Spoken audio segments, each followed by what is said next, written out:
inteligencia cristalizada.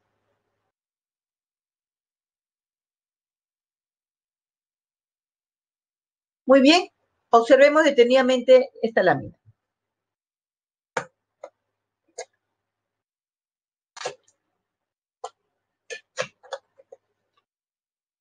Ok. Y aquí vamos a ver nosotros las teorías contemporáneas. Muy interesante las teorías contemporáneas. ¿Qué es lo que vamos a observar en las teorías contemporáneas? Nos dice ahí una tablita de criterios que está en la diapositiva. Nos habla que, bueno, estas teorías contemporáneas, de alguna manera, se va a perder pues ese interés en el estudio pues de las estructuras, ya sean de contenidos y medición de la inteligencia. ¿No? Que lo veíamos nosotros, se plasmaban en las teorías clásicas. Más bien, estas teorías contemporáneas, como que tienen su rótulo, por decir, su eje, y se centran pues en su desarrollo y formación. Básicamente, se dedican pues a examinar esos procesos implicados en la producción del comportamiento inteligente, por ejemplo. Sostiene que la inteligencia no solo se aprecia en la resolución de problemas cognitivos de tipo académico escolarizado, ¿no es cierto? Sino que también nosotros en el día a día, en el transcurrir del día, nosotros tenemos que enfrentar diferentes problemáticas y debemos buscar solucionarlos y dar respuesta. Entonces, sabemos que la inteligencia pues nos puede producir esa capacidad de adaptación de inteligencia. Y básicamente, cuando hablamos de inteligencia, hemos visto que tiene dos puntos: la adaptación general del individuo, los temas de creatividad, el autocontrol, la competencia social, ¿no? Entonces, esas son las diversas competencias, ¿no? Que uno va a buscar para lograr, pues, salir del meollo, para lograr tener éxito en la vida personal, laboral y social. Muy bien, entonces los criterios están que las teorías contemporáneas pierden el interés en estudiar la naturaleza y medición de la inteligencia y se orientan a investigar la formación y desarrollo de la inteligencia. Investigan temas sobre adaptación general, competencias sociales, autocontrol emocional, creatividad y todo aquello que pueden conducir al éxito. Esos son los criterios de las teorías contemporáneas de la inteligencia. Ahora vamos a observar sobre la teoría psicogenética de Jean Piaget, 1896-1980. Muy bien. Vemos aquí en esta lámina, observen detenidamente, por favor. Muy bien. Y entendemos lo siguiente. Primero, estimados estudiantes, cuando hablamos de la teoría psicogenética de Piaget, debemos recordar sí o sí que Piaget es biólogo. Él fue un biólogo suizo y que tuvo un gran aporte en, sobre la inteligencia, puesto que este biólogo es conocido por su labor pionera en la investigación del desarrollo intelectual en niños. Y él ha llamado a su teoría psicológica epistemología genética, ¿no? Muy bien. Ahora, un punto importante es que nosotros sabemos que en el mundo se habla, pues, hay un habla hispana, ¿no? De la epistemología, o sea que es teoría filosófica de la ciencia, ¿no? En Europa es la teoría del conocimiento en general. Por lo tanto, Piaget habla de epistemología, de una epistemología genética. ¿A qué se refiere con eso Piaget? Que se refiere a la génesis o construcción de conocimiento en el sentido general de la palabra. Entonces Piaget eh, básicamente tiene un apego muy fuerte en cuanto a la maduración, que es más importante que el aprendizaje.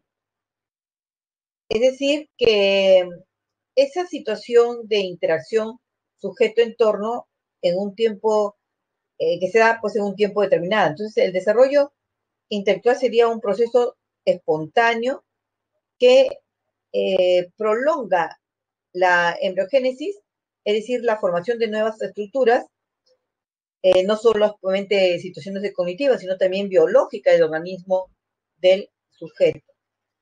Bien, entonces, eh, este desarrollo de la inteligencia de Piaget, definida por dos conceptos, dos aspectos, tenemos el aspecto psicológico de desarrollo intelectual, que es espontáneo y que incluye todo el conocimiento que el niño pueda descubrir y construir por sí mismo. Ahora, debe quedar bien claro, ¿no? Cuando hablamos nosotros de estos dos aspectos de la inteligencia, la psicosocial, que está referido como el conocimiento que el niño adquiere, y el psicológico que es de alguna manera espontáneo y que el niño pues puede de alguna manera descubrir y puede construir por sí mismo. Y la inteligencia sería una forma pues de equilibrio, ¿no? Que uno busca mediante su conducta. De tal manera que el equilibrio que se busca hace pues que, por ejemplo, una persona que tiende a, a ser inteligente puede pues desarrollar esa marcha hacia el equilibrio y también de alguna manera eh, va a ayudar a autorregular, pues, ¿no? Su situación, va a ser más comprensivo, ¿no? Por la respuesta del sujeto a los cambios externos. Bien, entonces, en la inteligencia, según la epistemología genética, se van a plantear 4 estadios o etapas principales. Tenemos, por ejemplo, la etapa inteligencia sensoriomotriz de nacimiento a los 2 años de edad, características del desarrollo, incremento de coordinaciones de percepción y movimiento, desarrollo de la permanencia del objeto. ¿A qué se refería Piaget cuando hablaba del desarrollo de la permanencia del objeto? Es decir, a un bebé, por ejemplo, tú le puedes enseñar, ya supongamos que es más grandecito, ¿no? Le puedes enseñar su sonaja. Él lo ve, lo escucha y luego se lo escondes. Y el niño trata de encontrar dónde está esa sonaja. ¿Por qué trata de encontrar dónde está esa sonaja? Porque ya el niño ha desarrollado la permanencia del objeto. Es decir, ya no necesariamente tiene que verlo directo, sino se ha, digamos, impregnado, por decirlo así, ese desarrollo de la permanencia del objeto, como también la escasa capacidad para la representación simbólica y como también la coordinación, el incremento de coordinaciones de percepción y movimiento.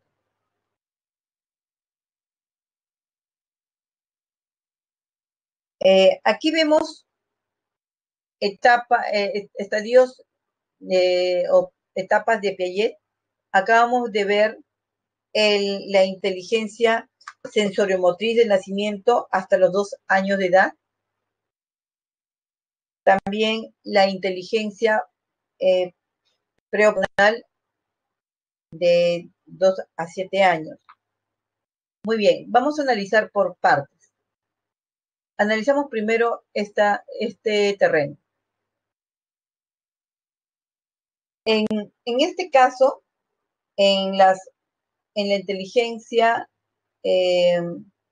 digamos, tenemos aquí aquí, vamos a ver, perdón. Aquí tenemos el estadio de etapas de Piaget. Hemos pasado por inteligencia sensoriomotriz que se da desde el nacimiento hasta los años. La inteligencia preoperacional está aquí, la inteligencia operacional, que es entre los 2 y 7 años, en la cual en esta inteligencia preoperacional, básicamente se va a adquirir la función semiótica, que es la función simbólica y de lenguaje dentro de ella. Aquí en la inteligencia preoperacional, el pensamiento del sujeto es animista, es prelógico y además irreversible. Por ejemplo, en esta etapa preoperacional, los niños manejan un atributo con las justas, o exageradamente puede ser que 2 atributos, correcto. En la etapa preoperacional, se empieza pues a utilizar en símbolos, etcétera. Hemos dicho que su pensamiento es animista prelógico, o sea que es irreversible, no sabe cómo retornar a un punto de inicio de un fenómeno. También en esa etapa preoperacional, ya los niñitos de entre 2 y 7 años pueden tener alguna noción, ¿no? Una capacidad limitada de lo que es causa-efecto. Y también les cuesta mucho tomar en cuenta más de 2 atributos o características para su razonamiento, ¿no? ¿Por qué? Porque estos niñitos son egocéntricas, todo es yo, yo, yo. Observen ustedes cuando tienen una muñeca, si es una niña, a veces está con la muñeca y dice, es mío. O a veces cuando están festejando su cumpleaños, saben que es su cumpleaños, ok, ¿no? Pero cuando ya están festejando el cumpleaños del hermanito de otra persona de la familia, también dices, es mío, porque es egocéntrico, todo es yo, ¿no? Es animista porque le da o le atribuye vida a los objetos. Por ejemplo, está caminando y se golpea contra la punta de una mesa y se pone a llorar. Entonces va, le dice a la mamá, este me pegó. O sea, como que si la mesa tuviera vida, fuera una persona, y entonces, y cuando la mamá golpea la mesa, malo, malo, el niño se siente contento porque siente como que le han hecho justicia. ¿Por qué? Porque tiene un pensamiento animista, o sea, le atribuye vida a los objetos. También habrán visto casos en que la mamá, por ejemplo, dice, vamos al mercado, y la niña corre o el niño corre a coger su juguete. Mi mamá dice, deja eso. Dice, no, mi muñeca, pero ¿por qué? Déjalo, después cuando regresemos. No, porque ella tiene miedo a quedarse solita. Hasta lo abriga, ¿no? O sea, le da vida, porque tiene un pensamiento animista. Es una característica de esta etapa en la inteligencia preoperacional de 2 a 7 años, ¿no? Y como habíamos dicho, sus nociones de causa-efecto son bastante limitadas, ¿ya?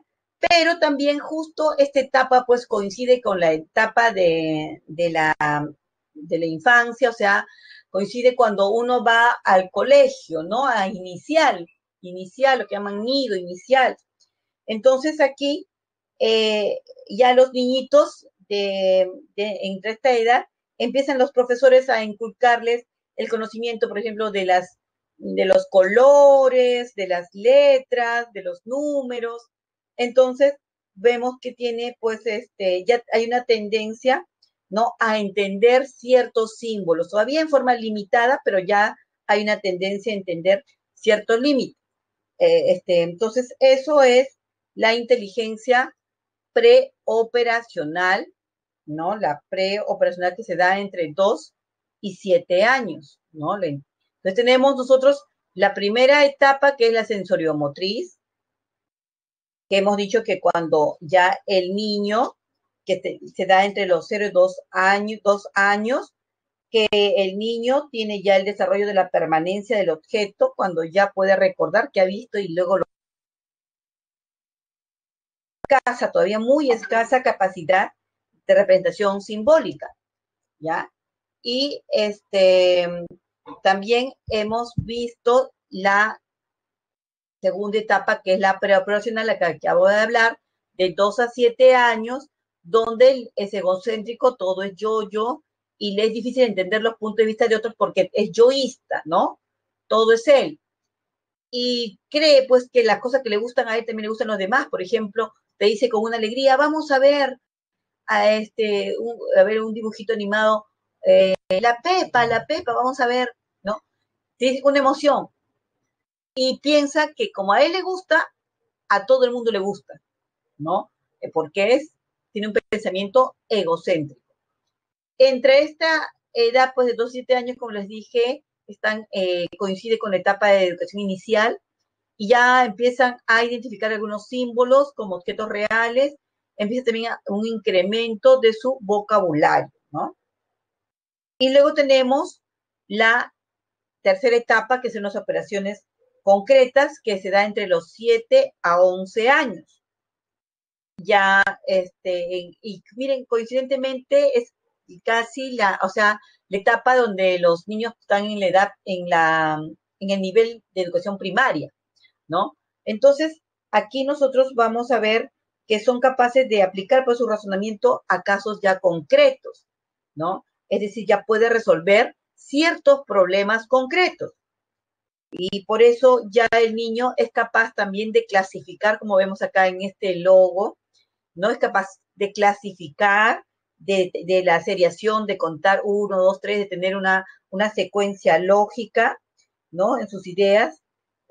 También es capaz de establecer relaciones causales, es decir, entiende que si dejo caer un jarrón, de repente se va a romper, ya entiendo las ideas de causa-efecto y puede categorizar también elementos, objetos, cosas, clasificar, ¿no? Que eso es algo muy interesante, por ejemplo, para el desarrollo del curso de matemática, ¿no?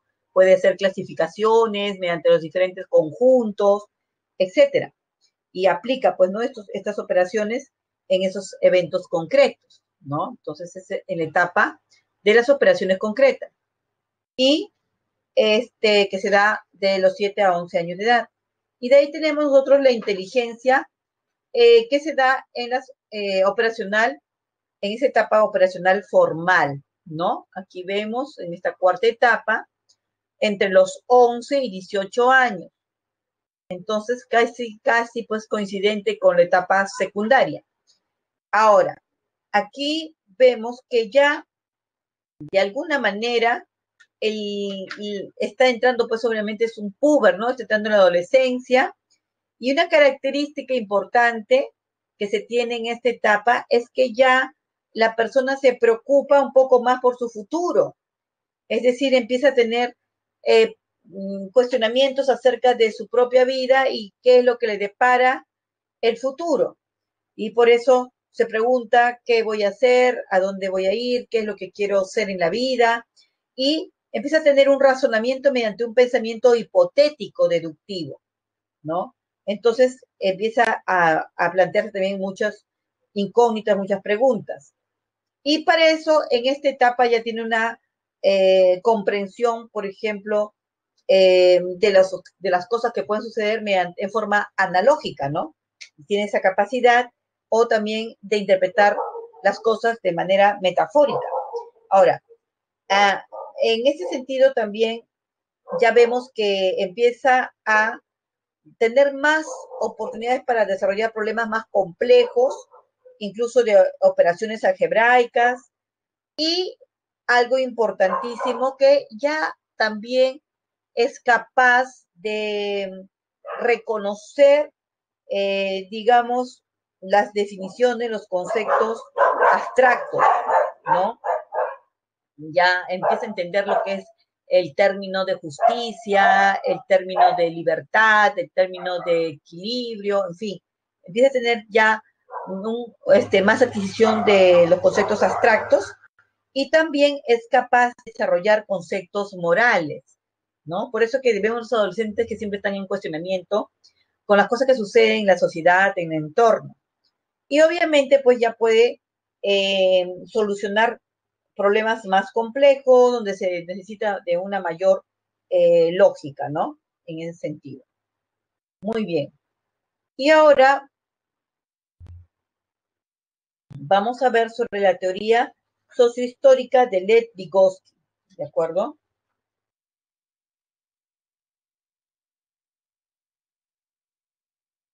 Muy bien. Vemos aquí la teoría sociohistórica de Lev Vygotsky, 1896-1934. Lev Vygotsky, pues, dio un aporte muy importante en el campo también de la inteligencia humana, porque él básicamente planteaba que la inteligencia humana la podíamos nosotros estimular en función a la interacción social, ¿no? ¿Cómo así? Por ejemplo, él podría decir, eh, un niño, por ejemplo, que se haya criado, que se haya desarrollado en un lugar donde hay muchas carencias tecnológicas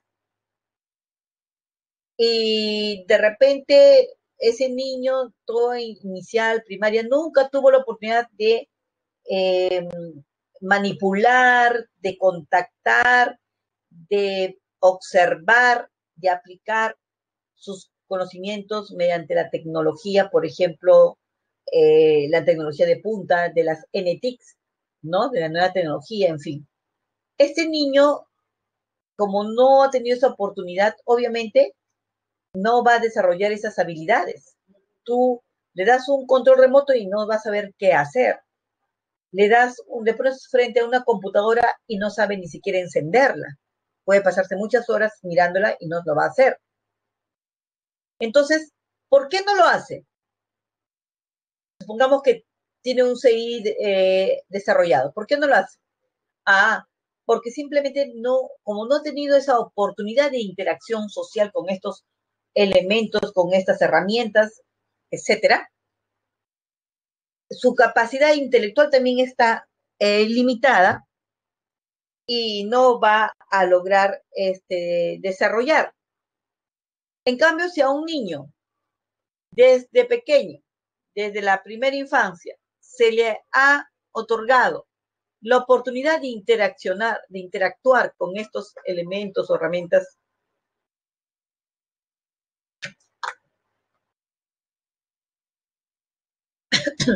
vamos a darnos cuenta que ese niño tú lo pones frente a una televisión que tiene un control remoto, le pones frente a una computadora, es capaz de encender la computadora, es capaz de manipular el control remoto con tranquilidad. ¿Por qué? Porque siempre ha estado interactuando con la tecnología.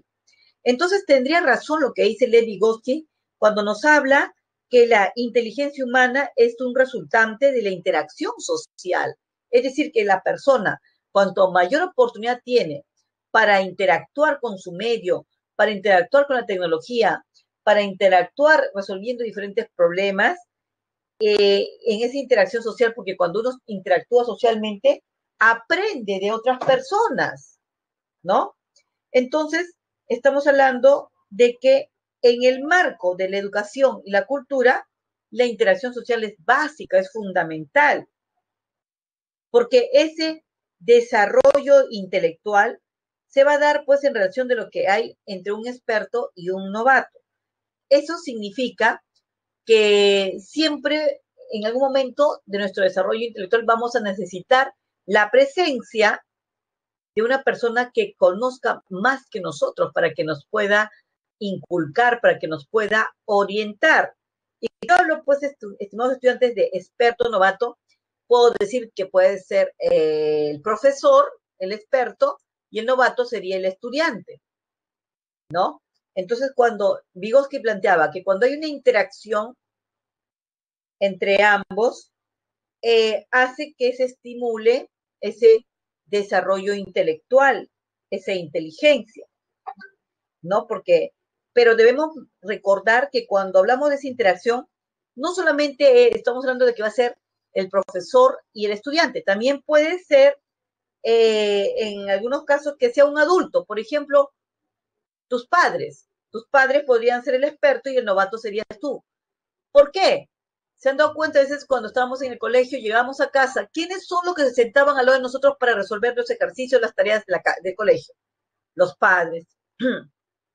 Entonces, podríamos hablar de esa relación experto-novato como profesor-alumno o como padre-familia-alumno, o incluso también nos planteaba Vygotsky que podría ser de una persona de tu mismo grupo contemporáneo.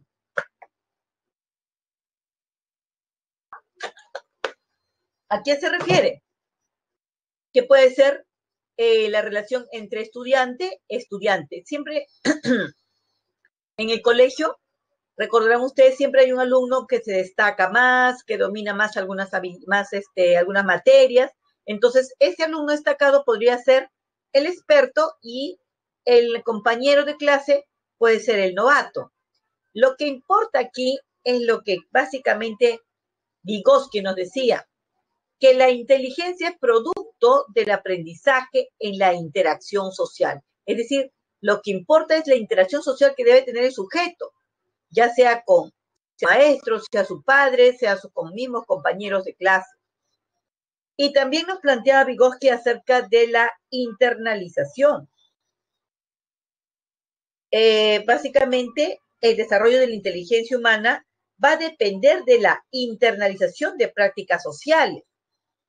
¿Y qué es lo que quiere decir Vygotsky cuando nos habla de la internalización?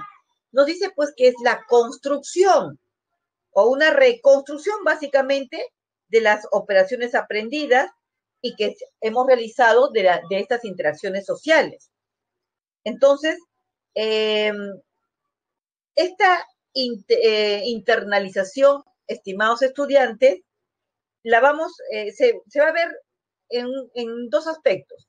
En el plano social, o sea, interpsicológico, y en el plano individual, o sea, intrapsicológico, ¿no? En este plano social interpsicológico, se va a ayudar a proporcionar la información por otras personas que sean más capaces.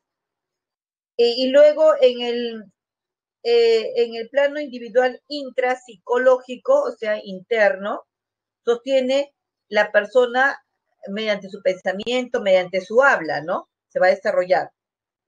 Es decir, que todas estas funciones psicológicas que se produce como la atención voluntaria, la formación de conceptos, se van a originar básicamente en la relación que existe o en la interacción que existe entre nosotros los seres humanos, ¿no? Porque Vygotsky básicamente plantea su teoría en función a la interacción social, denominándonos que somos entes netamente sociables y que aprendemos de esa interacción.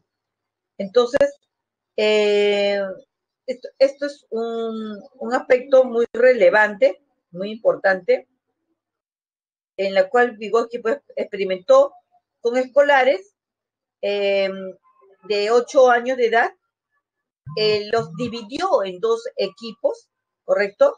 En donde un equipo va a recibir sugerencias para resolver problemas y, ¿no? Y sobre esa solución de problemas, mientras que el otro grupo no.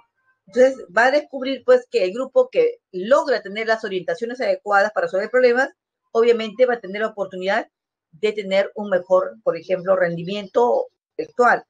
Entonces, demuestra pues que la interacción social es un punto clave para la inteligencia de la inteligencia humana. Bien, y también aquí vemos en la lámina un aspecto interesante que vamos a analizar, que también nos plantea Lev Vygotsky. Y nos dice pues aquí que existe la zona de desarrollo real, la zona de desarrollo próximo y la zona de desarrollo potencial.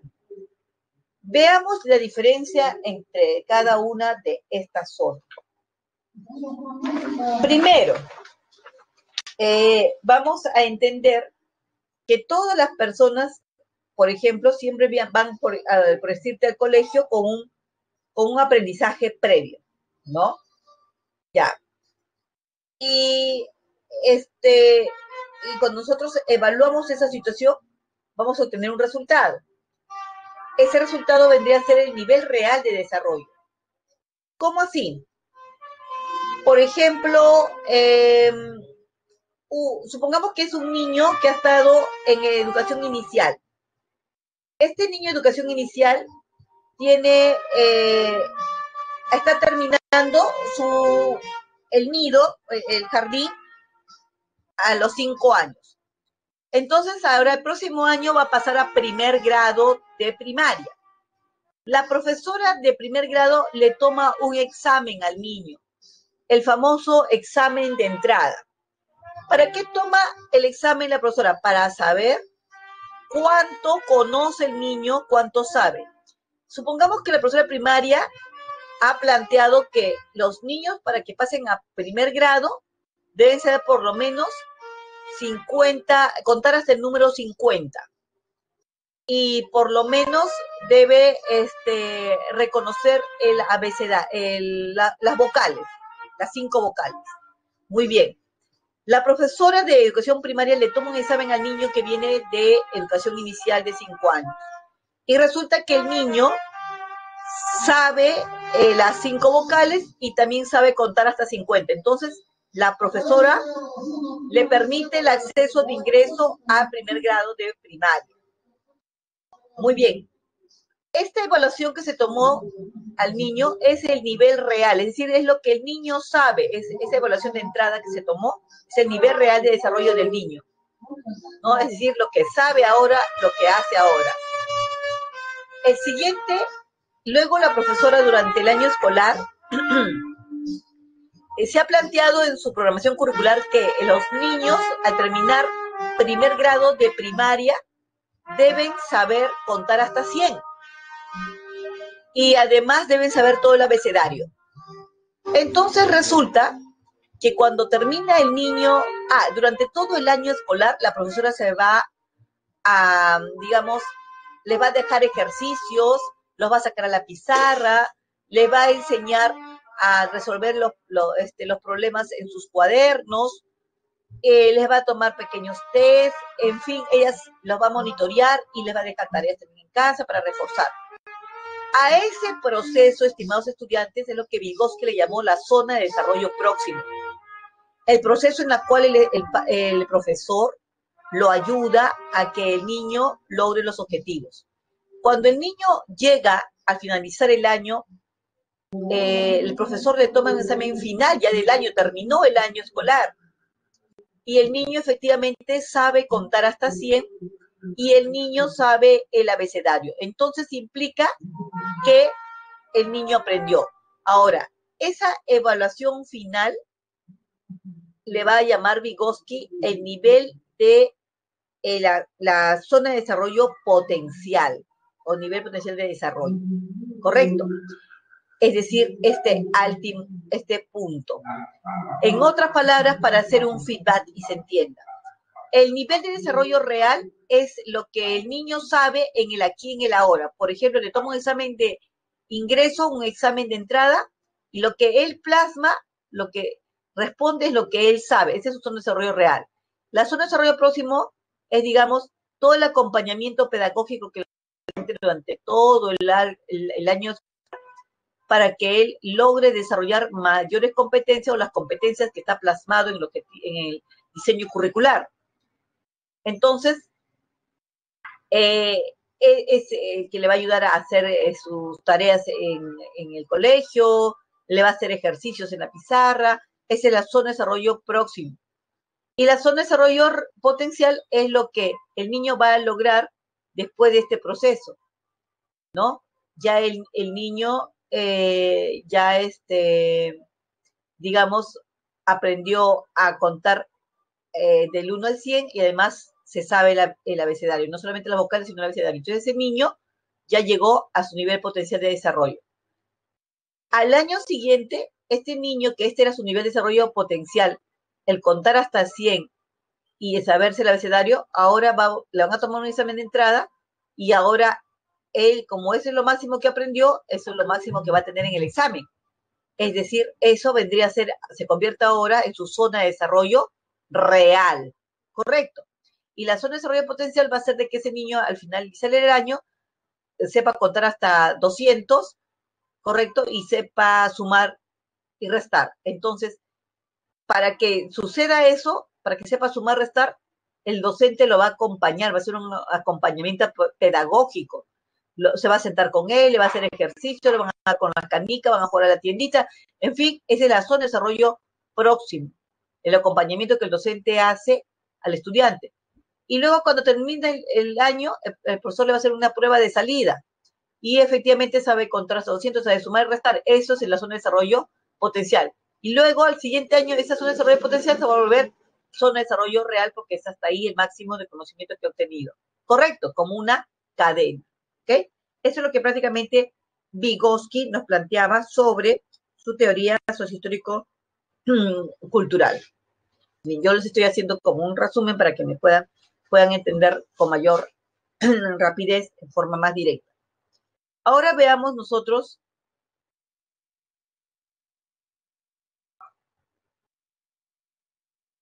sobre la teoría triárquica.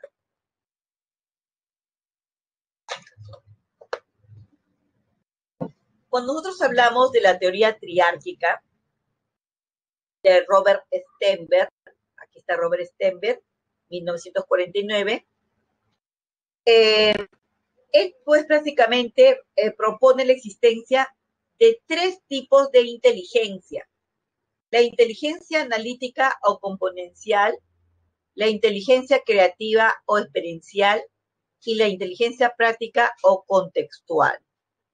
Muy bien. Entonces, Stenberg nos dice que la inteligencia analítica comprende pues las habilidades lógicos, matemáticos y verbales. Y básicamente esta inteligencia las personas la van a utilizar para resolver problemas escolarizados, los problemas académicos. Y este punto es interesante, ya que el comprender estas habilidades lógicas, por ejemplo, matemáticas o verbales, son puntos que nos puedan permitir desarrollarnos de tal forma que van a ser el principal responsable del éxito académico, ¿no? O sea, analítica o componencial.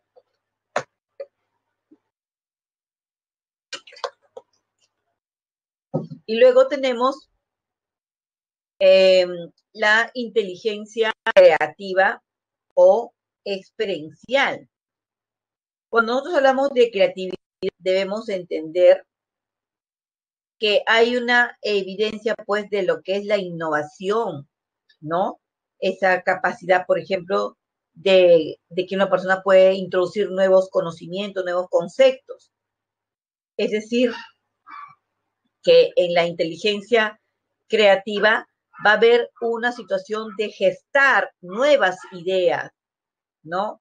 Una situación de adaptar esas nuevas tareas a una aplicación real, es decir, donde existe una integración novedosa de información y donde exista una situación importante de aplicación de esos problemas novedosos. Porque yo puedo decir, inventar algo nuevo, pero si esa cosa nueva que has inventado no sirve para nada, no tiene ninguna utilidad, no podríamos hablar de una inteligencia creativa, ¿no? Para que sea algo creativo, tiene que ser algo nuevo y útil socialmente. Si no, no tendría razón de ser, ¿no? Bien, entonces, también aquí tenemos, según esta teoría de Stenberg, la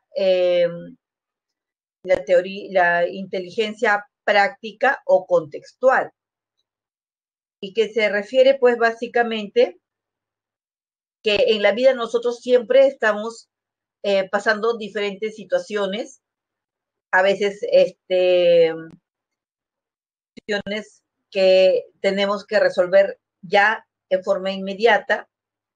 ¿Y qué es lo que vamos a hacer? Vamos a utilizar nuestra inteligencia analítica, que significa aplicar pues a esos problemas en estos diversos contextos y buscarle solución a esos problemas. Esto es básico, ¿no? Entonces, es importante entender que en la práctica contextual es aplicable pues a esos problemas cotidianos en diversos contextos, ¿no? Como vemos aquí, que intenta resolver un problema, por ejemplo, quizás es un vendedor de pescado y no tiene balanza y por lo menos él intenta darle una medición como para ponerle un precio, por ejemplo, a este pescado.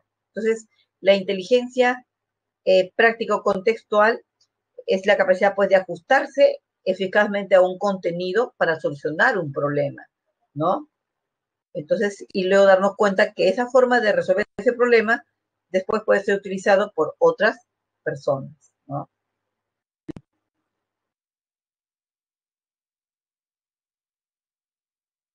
Y aquí tenemos la teoría de las inteligencias múltiples de Howard Gardner. Ah, interesante. ¿Se acuerdan ustedes cuando iniciamos el tema de inteligencia en el análisis de las láminas?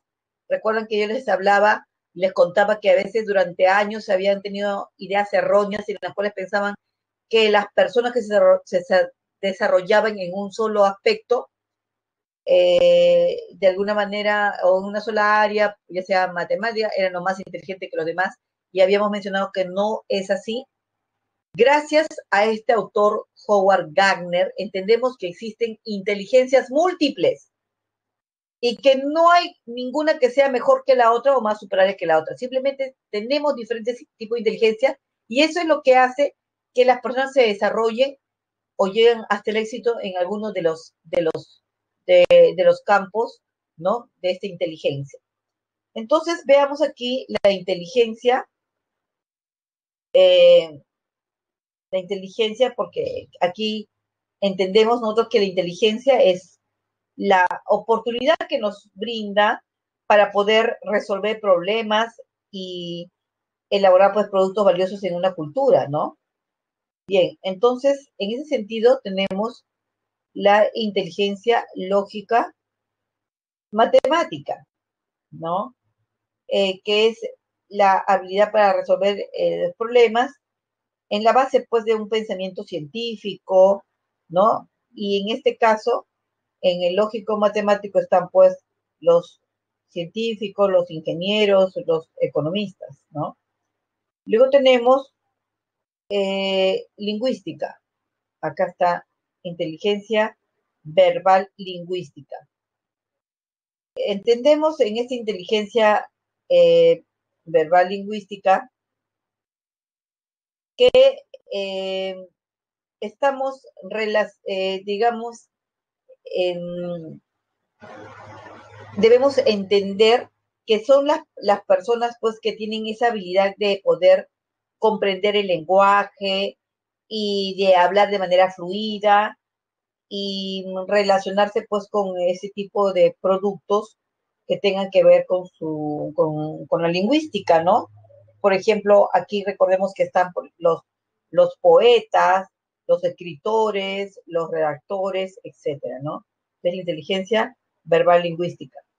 Y luego tenemos la inteligencia visoespacial, que es la habilidad de manipular imágenes mentales para crear configuraciones espaciales y diseñar modelos tridimensionales, ¿no? Por ejemplo, aquí están los arquitectos, los ingenieros, los escultores, los artistas plásticos, los científicos creativos, etcétera, ¿no? En el aviso espacial, ¿no? Ahora, aquí tenemos musical. La inteligencia musical, que es la habilidad para crear el ritmo, la armonía, el tono, que esa inteligencia musical lo, digamos, es utilizada por los cantantes, los bailarines, los músicos, los componentes, etcétera, ¿no? Inteligencia musical. le gusta pues la música, obviamente, ¿no? Y tenemos la inteligencia corporal o sinestésica, ¿no? Que es la capacidad de controlar todo el cuerpo, ¿no? O también algunas partes de este, pues, en el espacio. ¿Y quiénes están ahí en este grupo de la inteligencia corporal o sinestesia? En este grupo está, pues,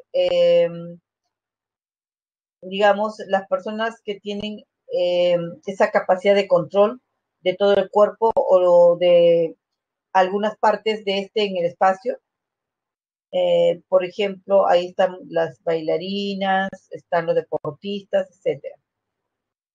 Bien, y tenemos, ese es en el corporal sinestésico, ¿no? Y tenemos la inteligencia intrapersonal.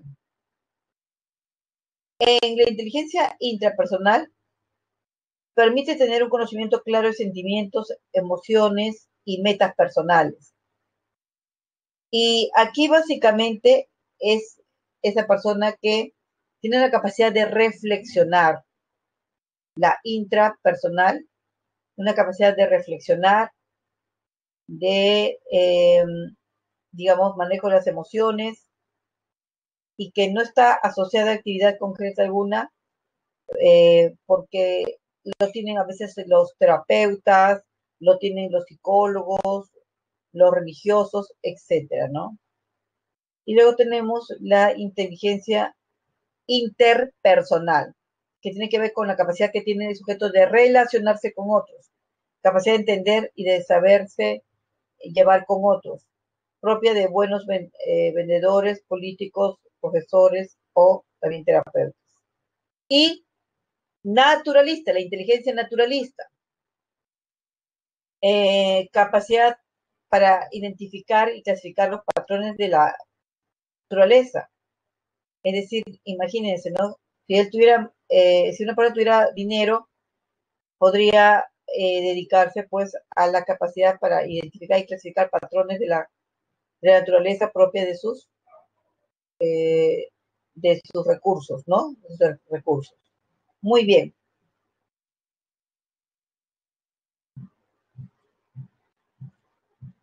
Y por último tenemos aquí la inteligencia emocional.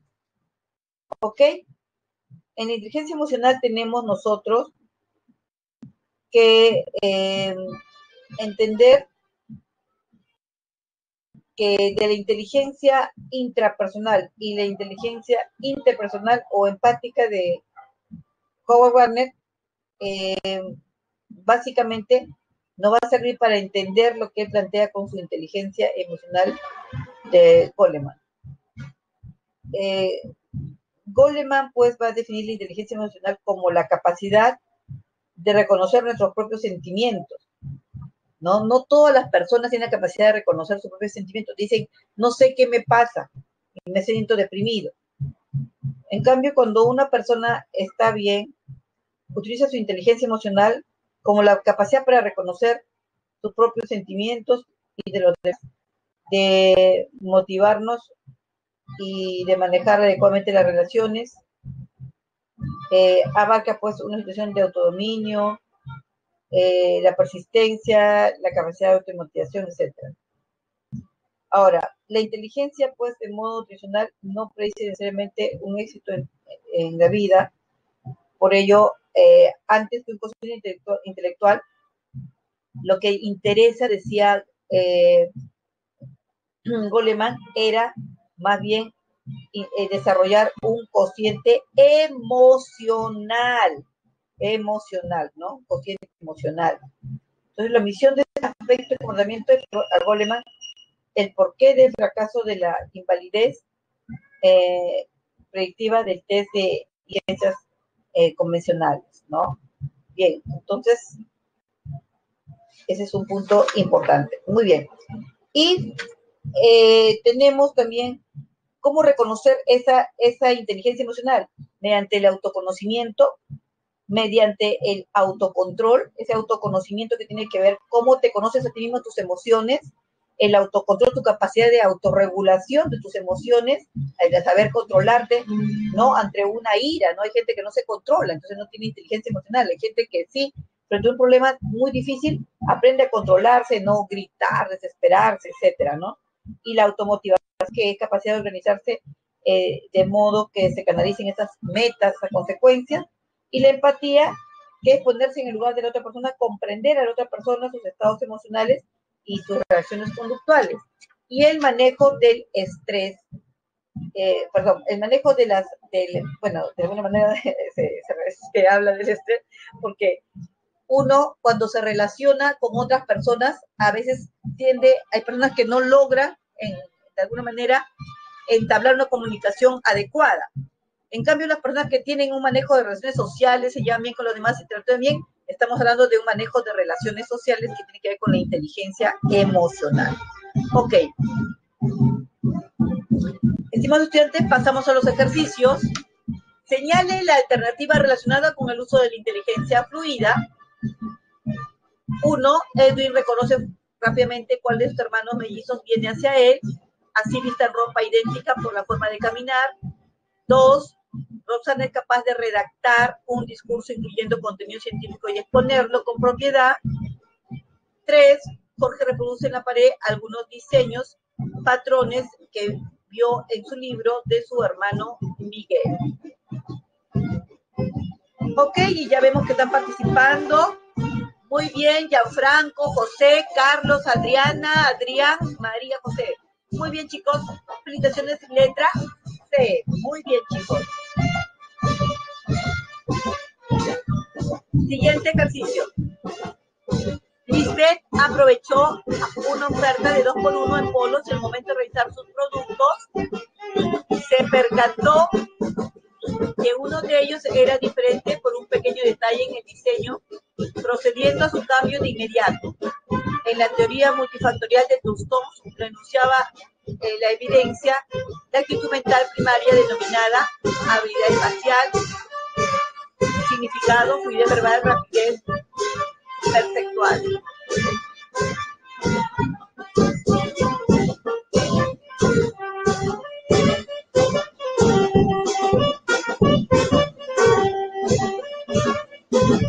Muy bien, y estamos aquí. Bien, José, Iván, Carlos, Gianfranco, Adrián, Stephanie, Carlos Eduardo, Mireya. Muy bien, Gianfranco, Adriana, Sebastián, Gianfranco Vega, María José, Valentina. Bien, chicos, letra D, correcto, citaciones. Y un último ejercicio, vamos a ver. Relacione el tipo de inteligencia que se necesita en la situación problemática descrita considerando la teoría de Howard Gardner, naturalista visoespacial sinestésica. A. Dixon tiene dificultad para que lo elijan en el equipo de fútbol, pues cuando intenta rechazar el balón pierde el equilibrio. B. Manuel se intoxicó al no distinguir un fruto comestible de otros que es venenoso, a pesar que se le mostraron varias veces. Y C. Rosa trata de replicar por cuarta vez, sin éxito, la escultura de su abuela paterna para entregarlo como obsequio a su padre.